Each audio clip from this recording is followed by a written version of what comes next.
kids are good. They do see what's around them. I never saw a kid get impaled by it. It's on a steel plate.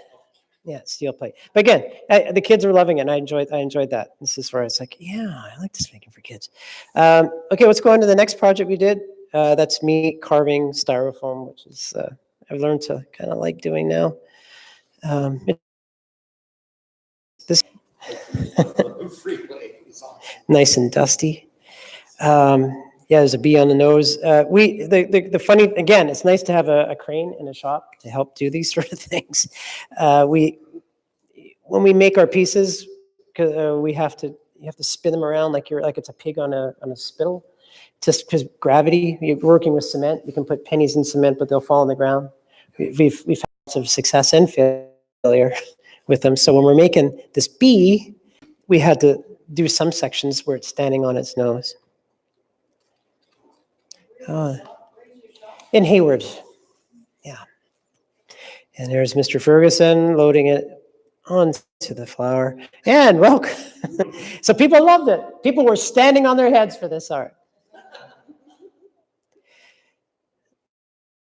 Did you just give it a coat of cement? So this one here is, it was steel frame inside and styrofoam, and then I used like steel mesh, and also you'll see all the hair on it. It is woven into steel mesh pieces about so long. So I get about 25 strands per mesh, and we have a great crew of volunteers, which I'll explain in a minute about why it's great to have volunteers who enjoy this project. And yeah, this is some folks who came by our camp. We're swarming your camp. I went, guess what else we could do? Come with me. And we did all kinds of photos there. And this is the photograph I'm giving to Burning Man for their thing. And then one night, because it's good success, we were there twice a day, blowing the dust off this bee. It's a crazy thing, but the bees are just they're that color. They're black, and black concrete is really hard to clean. If only bees were beige. But yeah, anyways, but people thought, oh, it looks so great because it's got pollen all over it. Yes, it does. Yes, it does. Playa is pollen. It's very good. Yeah, we use a leaf blower. It's been very helpful over the years. And this is at DCOMP this last weekend. And the people had a good time. People had a good time around it too. Well, we washed it several times when we got it home. Were you at DCOMP this weekend too? Oh, thanks. Well, what I had to do is I had to dye all the cement black again. So yeah, because I thought, well, it's still kind of black.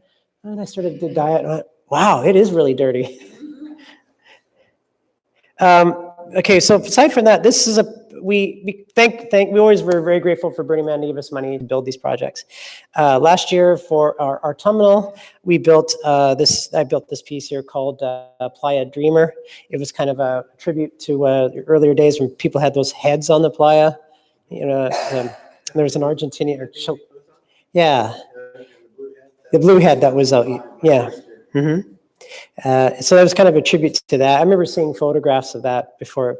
That was a boyfriend brought this pictures back. I'm into Burning Man. It was all great. I said, oh, you went to Burning Man. That's for a bunch of naked old guys on unicycles with feather dusters up their ass. I dance for the Sun King. And he goes, you're such an asshole, Lisa. So anyways, I went the next year after seeing those pictures. I went, my God, this place is really good. Anyway, I digress. You find those old men? I see a few of them, a few shirt cockers around, but they're not dancing for the Sun King. Other people are. Maybe me sometimes. This piece was about this big. It was a little bit large, but it was something we could take to our terminal to auction off. And this, how we do, made $10,000. So, yeah, it's sitting in a lady's yard up in just in Sonoma. So with that, there comes commissions, and this is a piece that we made for some folks who wanted a piece in Telluride, Colorado. They wanted the first piece of public art to be given to the city of Telluride. They had a house there. And it came out as, I got to show you this picture. Darn it. Maybe I'll come back to it after the present. It's on another loop I can show you. This is called, Ursa Ravis, and it's the first piece of public art there. So we were quite proud that it made it. My technique has improved a lot over the time. Yes. The technology here, because you have like a steel armature inside of it all. Yes. And how do you make sure no water ever gets in there and rusts? Well, because it's covered in styrofoam, so and then everything's concrete over top of it. The things we learn from our work is about, it's about concrete. Concrete does stuff that I kind of knew about but didn't know about. I was never a bricklayer, but the one up in Tahoe has some leaching of calcium on it, and I went, oh. So if you get if water finds a way behind concrete, it will leach calcium and it'll leave some white streaks. So we're able to deal with it. And what we do now is we seal coat everything we used to use a plastic seal coat, but the epoxies, they fall apart in the sunlight. So now we're using things that they used to treat floors with. Yeah, concrete sealers. So we hope that works. We don't know, but we have no idea about if it's going to last 25, 30 years. We hope it does. Yeah. So we get grants to do our projects. But it's one thing for a husband and wife to go and do these things together, but we would never get it done if it wasn't for our friends. And I think you'll find if you're doing projects, it's always good to have a team. And a team will probably find you as well. You could, if you get a Burning Man grant, or even if you're doing it on your own and you're posting that you want to build art, especially on Burning Man forums, people may be interested in your project and they may want to help. And some folks, they can be flaky and they may never show up, or they may show up once just for a photo opportunity. That can happen. But others, I don't know, they just sort of become your friends and they stay around. Nearly everybody in this picture has been with us for all our projects. Especially the couple on the far left, or the far right. They've done all our projects, and everybody's sort of smart. There's a few other people missing in here too that they weren't there for that day for the photograph. But we do, and we also do something kind of unconventional at Burning Man with our art. We put up a sign, and you may have seen it around our pieces. We give tribute to everybody who's on the project. Traditionally, in other Burning Man pieces, people don't even put a sign to say what it is, and that's the prerogative. But we always say, you got to give tribute to the people who put a lot of hours in. That's people. I always think that people energy is worth a lot. And when they go out there, they say, "I'm so deeply touched. You put my name out there." Yeah, they like that. I saw a sign for Peace Park this year and I appreciated it. Yeah, and some people want to know what it is because they go, "What is that called?" Because the maps don't always help at times, and you don't have a book. Thoughts and prayers, the one with the bullet holes that went through it. Oh yeah, sure. Stained Yeah. There's a few other folks too. The Mastodon had a big sign out there that told you the story too. And I mean, people were reading it and they wanted to know. Our volunteers who painstakingly put one marble at a time into steel. Our people are patient. Or weave fiber monofilaments into steel. Again, weaving. And of course, they all get to Burning Man and enjoy it. And we have a time for a toast and celebrate the fact that we put a lot of time in. What also helps these people who are volunteers in our projects is if we get an honoraria, we are also entitled to some gift tickets. So the folks don't have to have the stress of buying tickets the coming year. And if we, even if we don't get an honoraria the coming year, they still allot us a certain amount of gift tickets. So we will, help ourselves and we'll help our, some friends out as well who cannot buy in the sale. So we get in that directed gift sale, which is nice. Yeah. I wanted to show you that bear with a proper. How much was the cost to create The bee, we got a grant for $7,500 to build it, but it cost us over 11. all volunteer work and then it's the material? And it's all volunteer work. Does the bee have a home yet? The bee, yeah, I'll tell you the story. Yeah, well, the bee, no, it does not have a home yet. We're starting to get inquiries about where the bee can go. It's even some people in Dubai want to take it to a children's festival. So how can you sort of think, we got to crate it up and ship it to Dubai? I mean, I think that's kind of like, that's a trip to see if we can do it. It's called Be or Not to Be. Yeah, just we were worried about hive collapse and just preservation of bees. Yeah. So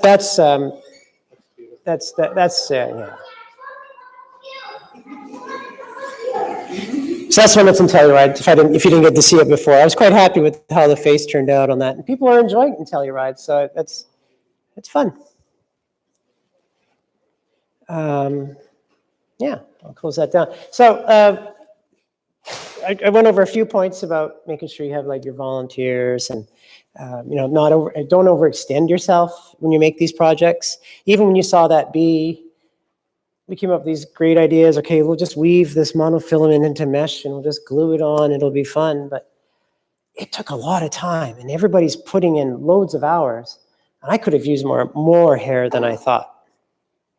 I could have used another 40 panels, I think. I didn't want to put panels on the side of the legs where the hair is on bees.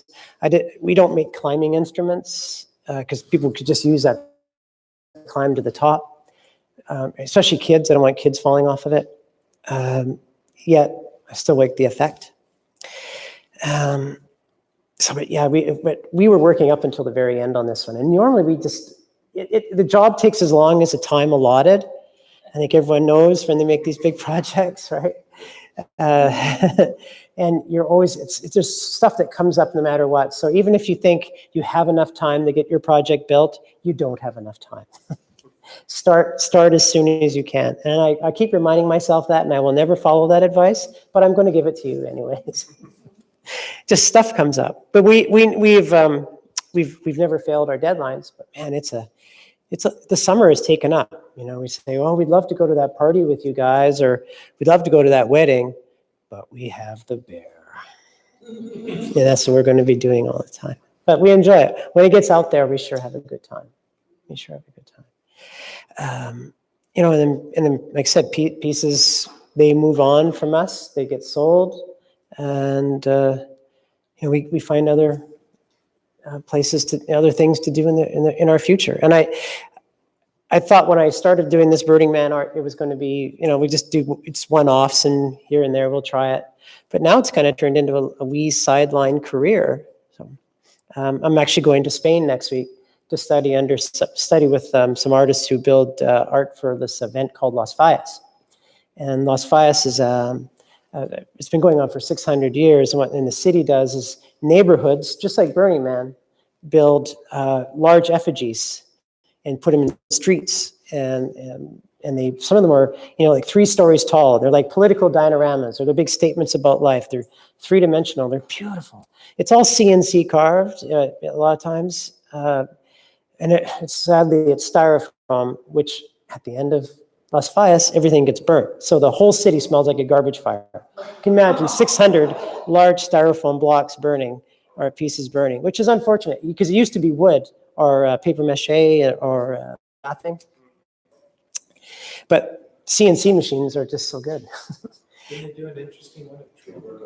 They always do ones of Trump or presidents and stuff. Yeah, I've been a few times. I went there because I was shooting video for Burning Man, and they sent me over with some of with Crimson and Dave X and those folks, and they were just wanting to learn about the event and do an exchange with them. And some Valencian artists did come over to Burning Man, and they built this kind of like a bunch of tubes on the playa. It's like columns. There's like 50 columns with a roof on it. And they couldn't burn it at Burning Man. They had to take it back to Spain and burn it because Dave X wouldn't let them. Did you arrange for your own transportation? Like for the bee, was he fully assembled and moved fully assembled? We did pretty much fully assembled, except we built the flower underneath it on playa, like we laid everything out. Yeah, we have our own trailer. We like to keep that build everything within the size we have. People can, arrange for transportation. I mean, we did our mother bear and cubs when we took it to Playa. We did hire a guy. It kind of scared us because I think he nearly put it in the ditch a couple times because he wasn't as good a driver as we were told he was. So you're like, no, don't kill the art. Don't kill the art. Yeah, so we try to get as much completed before it gets out there, just so we don't have a problem. Anything else? Like, we're going to talk about budgets and stuff when you guys, if you're thinking of applying for art, because it's the application process is opened up, right? And you got to get your letters of intent in at this point. What's that? Certainly. Well, can I give my advice on it? Sure. I just think if you do, just be honest with yourself and what you think, who you are, and like what you can do. I've seen some people just. I've seen even stuff that gets into honoraria that's just way over the top. It's just like they're going to go. We're going to go Kickstarter. We're going to fundraise $100,000. Doesn't work. I don't see people giving a darn about Kickstarter much anymore. Personal opinion. What do you think the most challenging part of making the projected budget so far from event? For what's the biggest? You're projecting a budget for a future. What's the most challenging part? Well, because you can't budget for time. You can't, but you're gonna have to budget for. There's things that aren't going to come up. That you're thinking, oh, I thought it was going to cost so much for transportation. Oh, I didn't know that. Or if you're in a space, what do you do for rent? You got to pay somebody rent, and food. This one comes up because you can't put that. It's not a budget item on your budget sheet. Is that you can't? Yeah. So, but you still want to make sure everybody's okay. You want to put a table like that out all the time for your volunteers, and they also like beer. So it adds up after a while, right? Yeah. Well, I mean, that's how a normie runs, right? Yeah. And you got to pay for it one way or another. So expect the fact that you're going to probably self-fund a bit, probably if you love it enough. I mean, yes, there are Kickstarter and then GoFundMe campaigns, but like I said, we watch some people they're not getting anything on them anymore because there's too many of them. And I've donated to a lot of them, and you never receive the incentives, right? It's very disappointing. And so that's where everybody's cynical. A lot of burners are just cynical about that whole process now. So. Yeah, I do camera work. Yeah. I don't understand how you spend all that time building this. Neither do I. It takes a lot of time because I hand carve it. So when I go one of the things I want to learn when I go to Spain is how to incorporate a bit more CNC work into it. See if I can get a machine to help me out a bit.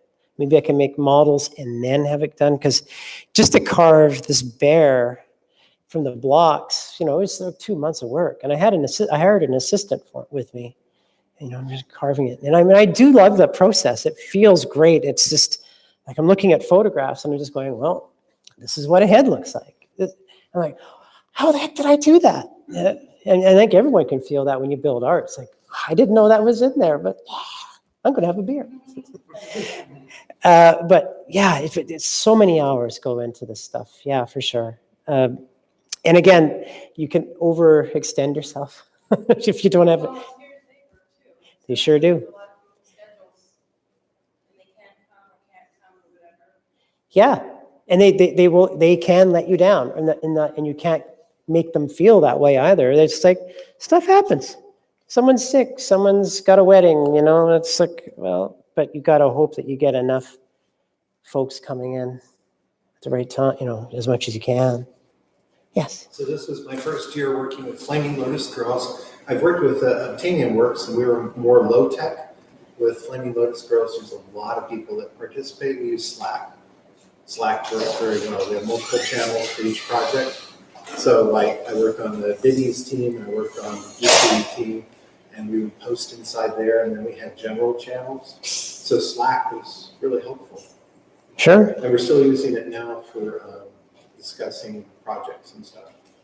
Yeah, well, whatever communication channels you can do, for sure. Yeah. Like I'm always just keeping everybody in the loop. That's what I always do with our thing. I mean, whatever it is, I'm just making sure they're feeling part of the team.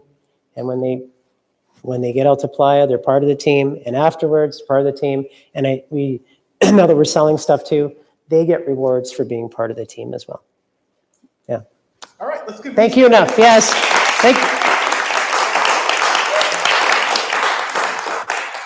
All right, so Glimmer's going to come up now. She's going to talk a little bit about sort of the nitty gritty, and feel free to, Lisa, chime in with your additional input because you've been through this Sure. From a different perspective. Perhaps,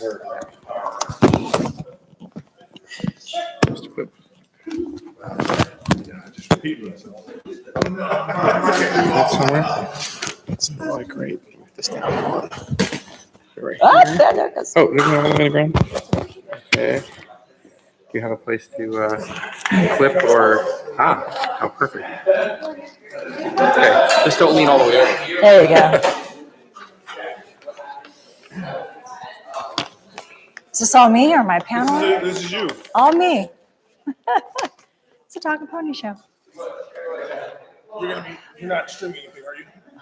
No, I didn't. I mean, I brought a presentation I can do, but it takes too long, so I'm just going to talk Well, about then the you're key running points. straight through. That's live. It just looks different on there, but the camera Okay. really picks up nice. Okay. So you're good. Yeah, no, the microphone that's running is the microphone that's hers. Do you- It's on. Okay. Quincy, do you want me to sit? Do you want me to sit down? Do you want me to sit? Sit down. If you want, you can stand up. I have you set for stand up. Okay. I rather stand up if it's okay. Yeah, Okay. you're good to go. We can see you right there. Awesome. So my name is Kathy Swern, and my friends call me Glimmer. And I've been attending Burning Man, last year was my 16th year. And I volunteered at Artery, which is the art curating function for Burning Man, for 8 years. And most recently, I was a shift lead this year. So I got to work on some interesting challenges that artists brought forward to me as we tried to support our artists as we go. My real takeaway from what Lisa was saying, and thank you so much, is it is an act of love to bring art to Burning Man. You give up your summers, you give up going to parties, you give up going to weddings, because it is all consuming when you get down to July. You work at midnight, you work at 2 o'clock in the morning, you get up at 5 o'clock in the morning to work. So you have to know before you go in that this is something that is going to consume you. And as you talk to your friends about Burning Man, suddenly the focus shifts to about your art. Because anybody and everybody that you can talk into helping you makes the process even that more exciting and interesting. You will develop some of the best friends of your life working on art projects. They will become people who not only share your passion for what you're bringing to the playa, but they also begin to feel like extended family. And you'll lean on each other during those really amazing times in your life, like when you get married, but you'll also lean on them in those difficult times as a parent passes away. So know that there are side benefits to bringing art to Burning Man besides just the technical part here. So this presentation that I'm going to give was developed by Katie Hazard. She pretty much runs the Artery at this point. So she has provided me with the information that I'm giving to you, and that is the source. So let's just talk about 2019. So in 2019, we had 410 registered pieces of art, up from 365 last year. And I imagine it's just going to increase. There were 338 self-funded art installations, and there were 72 funded honorarium art installations. The Man Pavilion, which is actually budgeted separately, they have their own silo of money. They brought an additional 29 artists. They brought 3 that were considered urban art and 26 performing artists. So in that case, performance art was considered into the budget, but that wasn't part of the Artery budget. We actually have a separate budget line. So in 2019, 304 letters of intent were submitted to Burning Man. 304 people said, hey, we want you to fund our art installation. And the second stage, 190 of those were invited back to bring in a full proposal, of which they funded 73. Now, you said, well, you just said 72. We actually funded an art installation in 2018. They missed their deadline. They asked us for more money. We said, are you going to get it done? And they said, yes! And they didn't. So when Lisa references $100,000 budget, yeah, that's that art installation. Last year's budget was $1.3 million, which does include the temple. The man is, again, its own silo, but the temple falls under that $1.3 million budget, and that will be the budget for 2020 as well. The letter of intent opened on October the 15th. It has a series of questions in it you have to answer. It's pretty light. It's like, do you have an idea? What do you think it is? Can you do me a graph? Can you show me a picture? November 14th at 5 p.m. Pacific Standard Time is when they'll turn that application off. So if you have any intention of getting it done, you got 25 days. They go through a review period, and this is a committee of people who are Burning Man staff who sit down and make a decision about how does this particular proposal fit in with Burning Man? How does it fit in with the theme? How does it fit in with the other applications we got? There's a reason we don't fund like 8 horse art pieces out there. We'll pick a horse art piece because there's always horses. And then December 17th comes around and you'll receive an invitation for a full proposal. This is when it gets really serious. This is, what is your budget, your transportation cost, your fuel cost, your supply? They want to like lots and lots and lots of detail about what it is that you think that money's going towards. You can't do things like food, like Lisa said.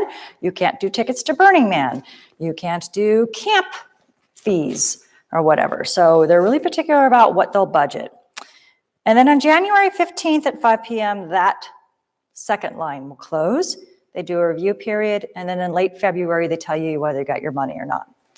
So my suggestion is if you are going to be going for this, have a 2-stage plan. The first stage plan is like, yeah, we think Burning Man's going to give us money, so we can add these features to it later. But I would be thinking like, I really want to get this piece of art to Burning Man, whether they give me money or not. Because Lisa said, it's not a lot of money. We give grants as small as $1,000. Probably the biggest grant I've ever seen is $20,000 outside of the temple. The temple is a different process. Usually Burning Man funds about 20% of what an artist asks for or thinks their budget's going to be, which means you get to fundraise the other 80%, which means you get to develop those fabulous skills of either digging into your own personal savings account or finding other people to help bring money in, which then gets to the discussion about volunteers. So again, having people in your community who are passionate about your vision for bringing art to Burning Man will make life a lot easier. Get out to the meetings. We have meetings every single month. It's the first Thursday of the month. It's a great place to come and talk about your art piece and why you're excited and invite people to come in and join you and tell them how they can come join you. You know, great, you do wonderful work with painting. That's how I got my art installation painted. I found a painter. I'm like, I can't paint a face of my life dependent on it. But she could, and she painted me not 1, but 2 beautiful faces for my art installation. It's a community effort that you get to drive. You get to build your leadership skills. You get to build your community. And then you get out to Burning Man, and it's this amazing experience. As Lisa said, if your art installation warrants it, you may be eligible for directed group sales, which means in particular you, but sometimes it extends to your team, are the opportunity to buy tickets during a process which means you don't have to go to open sales. You don't have to take that risk of throwing the dice and hoping you get a ticket. Your ticket has been set aside for you to support the artist, or for the artist to give to their team of key members. What else can I tell you? There's a particular criteria. They're looking for visual impact and appeal, interactivity with participants in the environment, and thoroughness of the proposal. They want to know if they give you money that you're actually going to finish the project, and how they know that. The only thing you have on your resume is your letter of intent and your full proposal. And so from that, they have to decide whether you are serious about this or have the skills necessary to do it or not. There are meetings, there are phone calls that you will have to make if you are granted money by Burning Man. So when do you get the money? You get part of the money up front, then you get money when you meet deadlines, and then they hold back a percentage of it. They don't give you until after Burning Man is over and you've left no trace and you've gotten your art installation off the playa. So don't expect all the money to show up for that transportation bill in August. You're not going to get some of it till afterwards. So have we ever seen artists completely pay for their art installation on credit card? Oh yeah. We had a temple about 7 years ago. It took those guys 3 years to pay off their credit cards.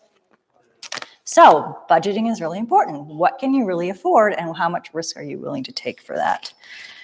And let's see, I think there was one more sheet of interesting things.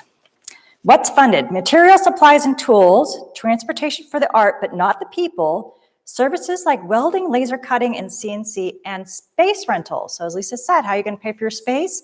You can add that into your budget, and Burning Man will cover a part of that. Not funded, tickets, food, camp, storage, legal fees, or artist fees. So those are the basics. Storage is not covered. Rental space for building is. How you want to define that's up to you. So I want to talk about a few other interesting things about the honorarium process. If you were granted an honorarium grant, and even if you're not, we're starting now to even support some of that. If your art installation is large, you are eligible to submit a theme camp application as an art support camp, which means you don't have to have any interactivity in your camp at all. Your camp has to be dedicated 50% or more towards caring for the art. And that includes the person who might be making lunches, or the person who's like holding down the fort and getting up the shade structure while you're all out there building art. So that's an opportunity. When you're running around in the city and you have like an entire like little area where there's nothing happening, have some compassion. It might be an art support camp. It might be a staff support camp. Those are the things that are there. Burning Man has gotten way better than when Sunshine and I did art in 2006 about making wood available. You have to pay for it, but they'll store it and they'll bring it to you when you want to burn it. So if you want to burn an art installation, you can work through Burning Man to have your wood dealt with. Propane, Burning Man can help you get propane. Burning Man can help you get water. And before the event starts, Burning Man can even give you ice tokens so that you can come to Artery and collect ice for your camp so that you can keep your food fresh while you're out there working your butt off. There are some really great camps at Burning Man who support artists by providing them meals. There's Feed the Artist program, and their whole goal is to feed artists who are out there working.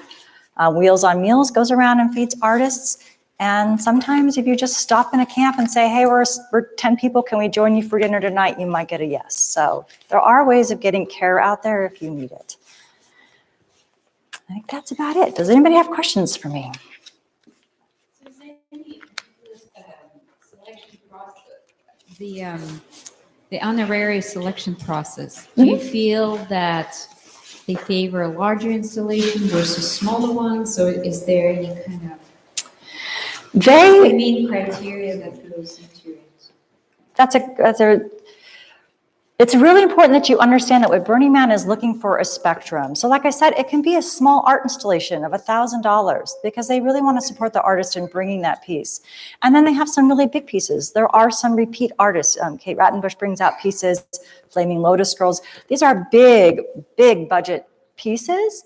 And Burning Man sets aside a certain percentage of money for that. And I haven't seen the spectrum in the last year or two, but it used to be kind of like 30, 40, 30. So they wanted to try to have the middle of the road to fund as many artists as they could in that middle of the road, and then to have money for some of the really big pieces, but also have enough money for the little pieces to get the support, which I didn't mention. So what does it mean to be an artist at Burning Man? You can bring something as small as this, but we would then send you over to the cafe and say, wait for the call for art for cafe, because something this small is going to get lost out in the desert.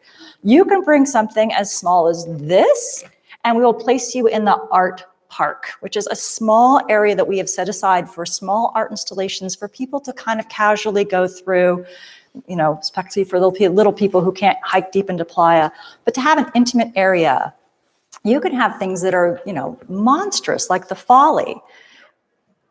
When the art gets placed at Burning Man, what we try to do is we try to take those really big pieces and create like situations. So as you're going into that, there's a coordination of curation, and Maria's the one who does this in particular, where she curates the art around it to kind of bring about a feeling or a sense. So that's why you will see big pieces staggered out very large, and that we are really careful not to put pieces that are burning next to the fragile ones that will catch fire, and, you know, all those considerations go in. So there's some thought. But to answer the question, you know, very small to very large, you can get funding because it's our desire to make the art an experience that everybody can. I mean, one of my favorite art installations was a 5-year-old brought his little Jedi doghouse. And it was the cutest little thing, right? And I checked him in and he was so excited. I mean, he was 6 by the time that happened, but he was 6 years old and he had his little art installation. It was so sweet, right? But that gave him the sense that he was part of the community, and it showed that even the little stuff can happen. Little bits of magic can happen on the playa. We also will fund mobile art. This is not a mutant vehicle. The intention is it's a piece of art that happens to be on wheels and mobile. Is it like the lighthouse? I was gonna say something like the Mind Warrior.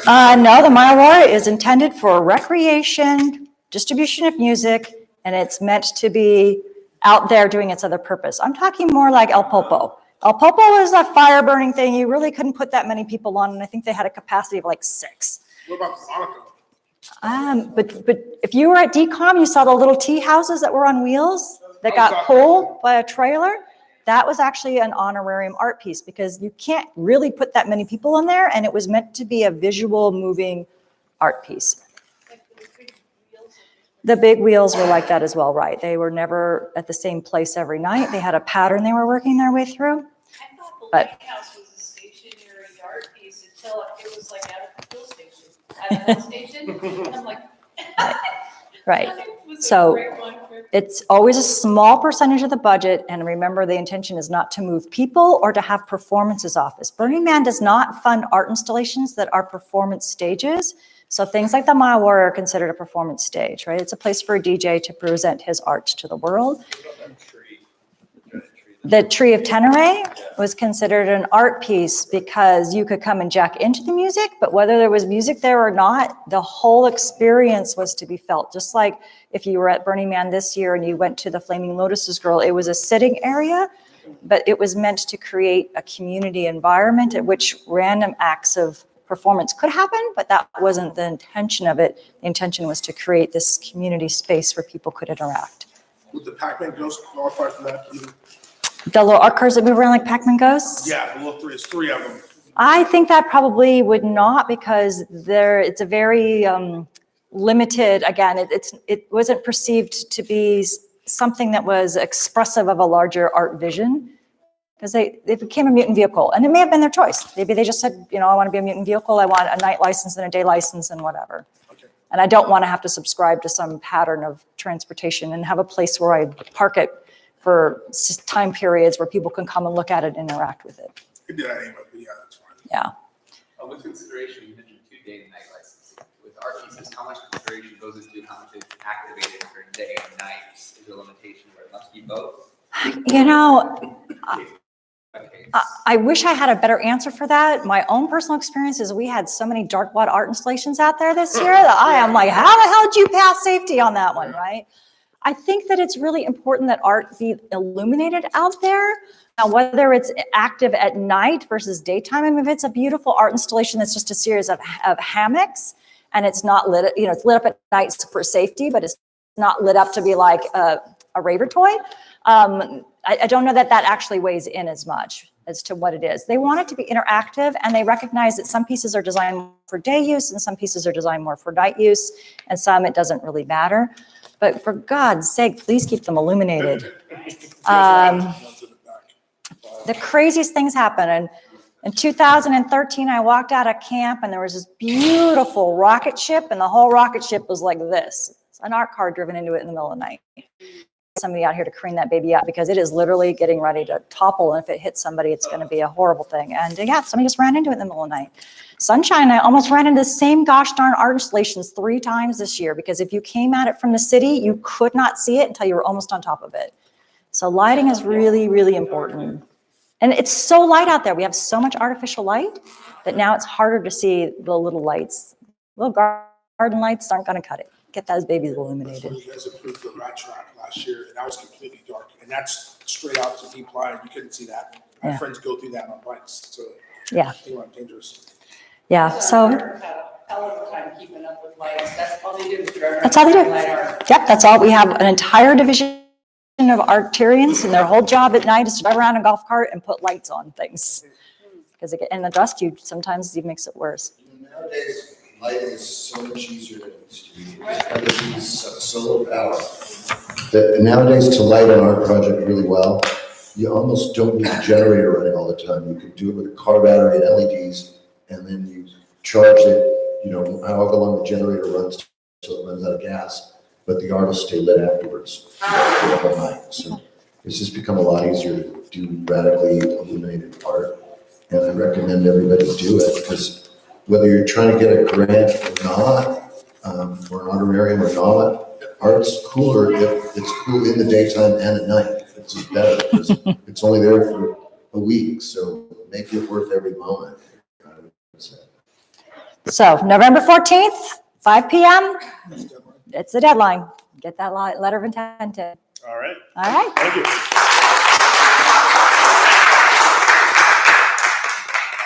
So we'll be quick about the last couple of things we're gonna touch on. But 2 years ago, Sacramento did a huge collaborative art piece with the train wreck. The leader of that will be here, but John Thompson, one of the lead builders of that, is here. He's going to say a few words.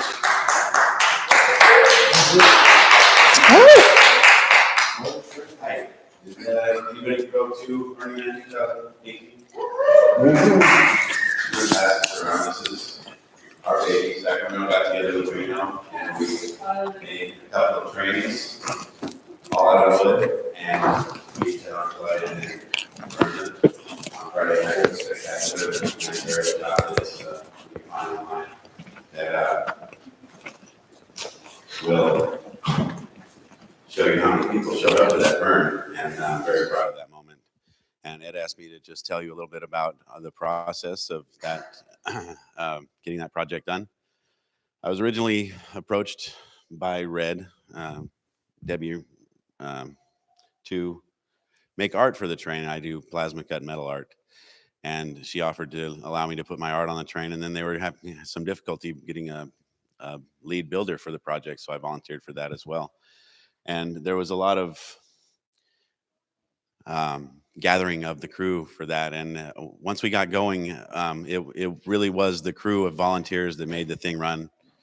Started off small, but at the end we were running, maybe 25 people in a weekend coming in and do the painting, do all the rest of the design work. And one of my favorite parts about it was that I got really early entry to Playa that year. I was there Sunday before the Sunday of the open of the burn. And to watch the city be developed from that point was amazing. I'll never forget that. And I credit being part of this project for even being able to witness that. So that's one reason, if you're going to make art and you get to have access to the city, far before the club kids hit it. And, building a project in the open playa with another crew of people from Reno who we didn't work with through the whole process really, but we just coordinated with. And then once we got up there, it was now we're on the same team. And that was again, a great team experience that I'll never forget. Friday night, nobody expected as many people to show up for the burn as showed up, and it's still talked about that people were amazed, and even the perimeter folks were a little. They misjudged it, and they allowed a bunch of art cars to get in close, and then towards the middle, like half an hour before the burn, they're asking cars to move back. People were getting rowdy because nobody wanted to sit down for rows and rows. But when it went off, it was just like, and I had one of the closest helpers on the project, Mahala Monarch. She's not here tonight, but she and I stood and watched the thing burn, and it was the proudest moment of my burn career by far. I was filled with love and just the spirit of Burning Man at that moment. And so I would like to encourage all of you to go get some of that. It was wonderful. And if anybody has any questions about the process at all, I'm ready to take those.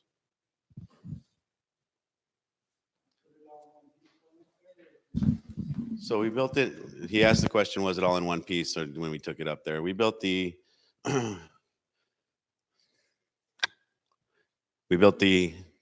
tube section and the chassis on one piece, and then the cab, this cab section here, and the tender car went on another trailer.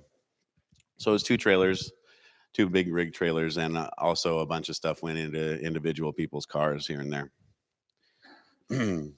I was allowed to create the stacks out of metal. There were 3 stacks on top of the tube, and then I also had some of my artwork on the 4 pieces on the tender car, and 1 on the front and 1 on the back. And so I still have some of those pieces, keep them at my house. I'm intending to make a firepoofer out of the front stack of the train.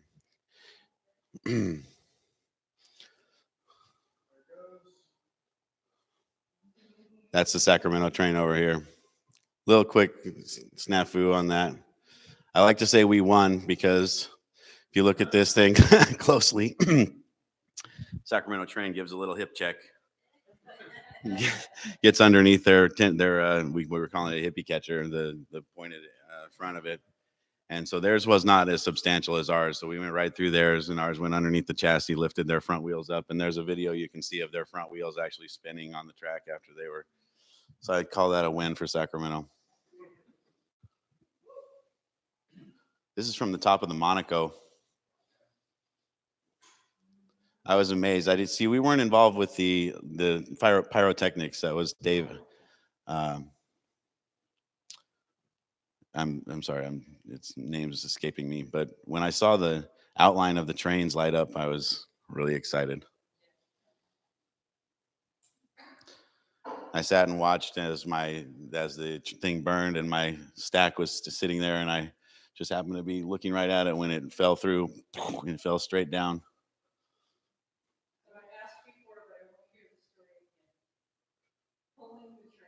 Mm-hmm. There was a Volkswagen engine on top of a little structure, that had a pulley attached to it. But I don't think that was as effective as the crew of people that we also had pulling. Yeah, they pulled it back from behind the Reno train, so the ropes went from both of the front of the trains through a pulley right at the in between them, and then back underneath the Reno train and out a ways where the crew was pulling on it.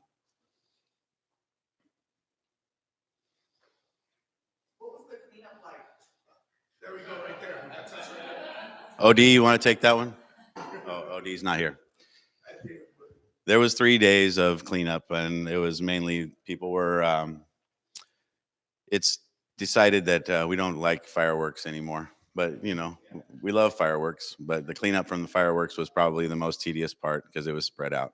Other than that, Millions of staples. yeah, we had a 700-foot perimeter that we had to cover, and probably went further out than that in looking for those small parts for the works. But other than that, we protected the playa with the decomposed granite that they provide for you out there. It required that we had 3 inches of that. And my very first day out there, I was just dragging dirt around with a rake and putting it underneath the tracks. Second day was to lay the tracks. And the third day, we started craning the trains onto the tracks. And we had a little bit of a fun time that first day because we got the wheels assembled and the axles, and we built a little cart, a 4-wheeled cart. And as people were coming by, we were giving them little rides down the track on the cart. All right. There's a car right there. All right, see you for the great train wreck.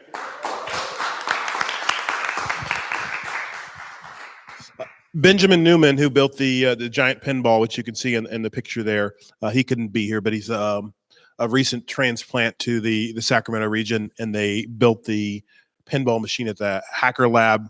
They had some technical difficulties, and but I believe they're talking about trying to make the mechanics work better and bring it back. I know we're all at the end of our night here. Thank you for coming. Briefly on our efforts to place playa art in Sacramento. This has been a dream of many people for a long time. I started talking about it seriously in the last couple years. We applied for a grant from the city of Rancho Cordova, their community enhancement fund. And we started talking to them earlier this year. They encouraged us to, in addition to the money we're seeking out of their 2020 fund to apply for money out of their 2019 fund. We were awarded $16,000 to help with the fundraising efforts and to research the Playa Art Park idea. The idea is to have a turn an underutilized area of Rancho Cordova into an art park with 6 to 8 pieces, either inspired by or previously on the playa, and then surround that with additional local art that will commission, and to create an area that becomes a attraction for a lot of people in the same way that we're seeing this in the Oakland Museum and their efforts to place playa art elsewhere. We think that the temporariness of it works in our favor, and I think that we can move from temporary to permanent, but it's a lot easier to negotiate temporary than it is to negotiate permanent, because you also don't know about the lifespan of the projects we're talking about importing, and that's building for forever is different than building for a year or a summer or whatever.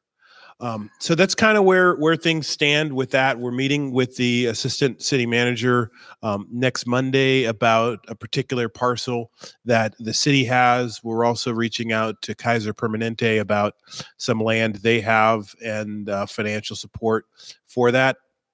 Overall, we think the cost of the project is around $65,000 to $70,000 for the 1 year installation.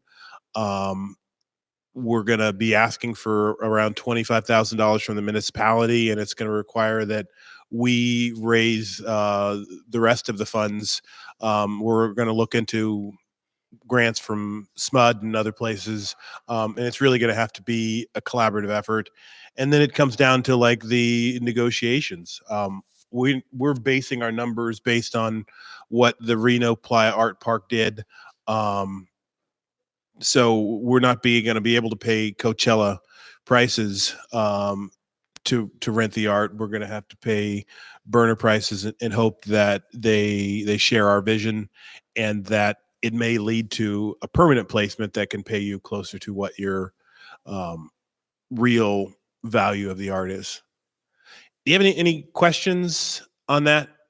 I know it's kind of a convoluted process. $40,000. We would need to raise $40,000 to Sacramento Valley Sparkwood. Yeah. Yeah. I mean, and Summer Spark is going to probably raise 10, 15,000. 15. Ben says 15 on it. So there's a good chunk of it. We'll reach out to nonprofits and philanthropic groups, and it's going to be a challenge. I mean, I'm not gonna lie, but I think there's pockets of money, and we gotta get them. Kicking off as like an official program under SES? I mean, how do we get involved then? We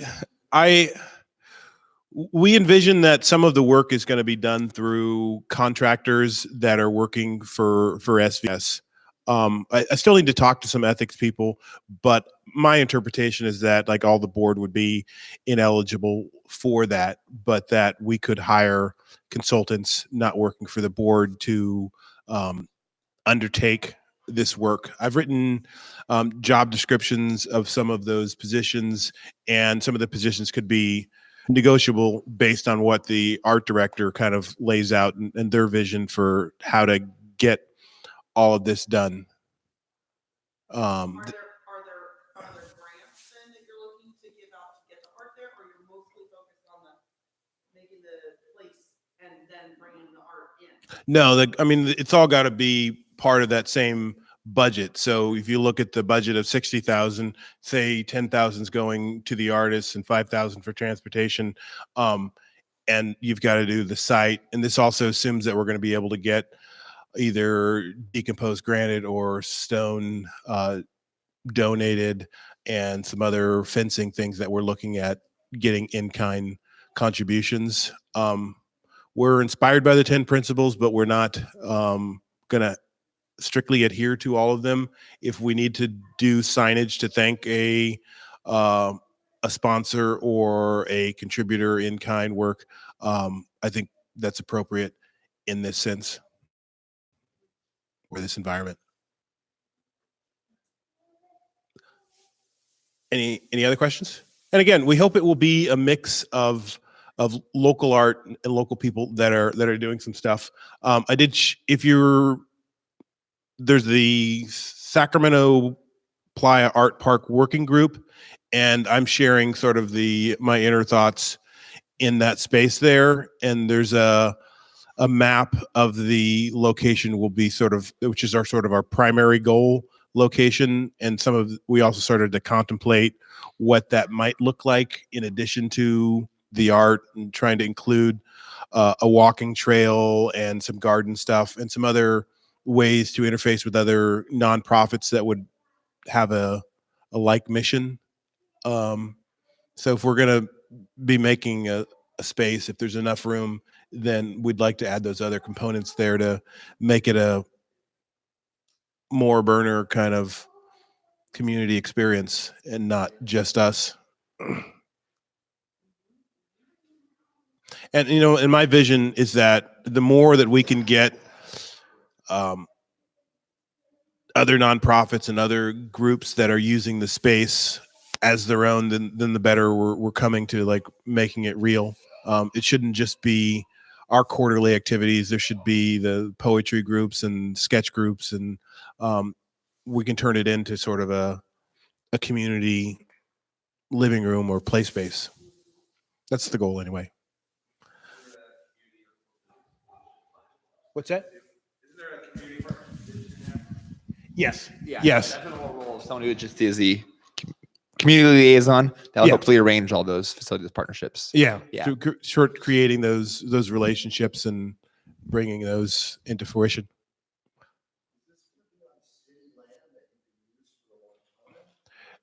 Is it like you only have the land for a year and then they're going to build a building there or something? Yeah.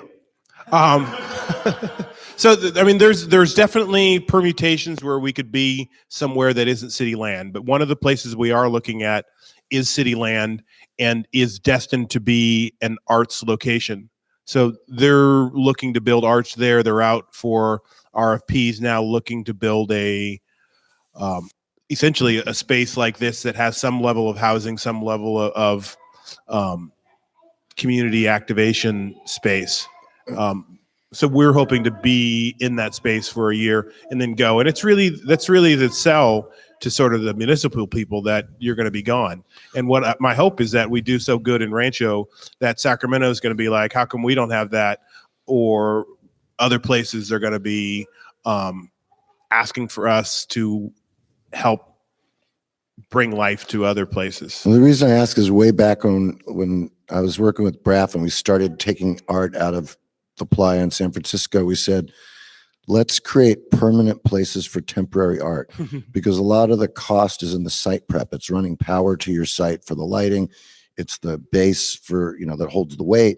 It's all that kind of stuff. And once you've made that expense, you might want the art to change every 3 months or every year, but you've only made the expense once for the infrastructure. Yeah. I like what they did in Reno with the pedestals at the park, and they have different groups that sponsor the art annually, and they continue to rotate that out.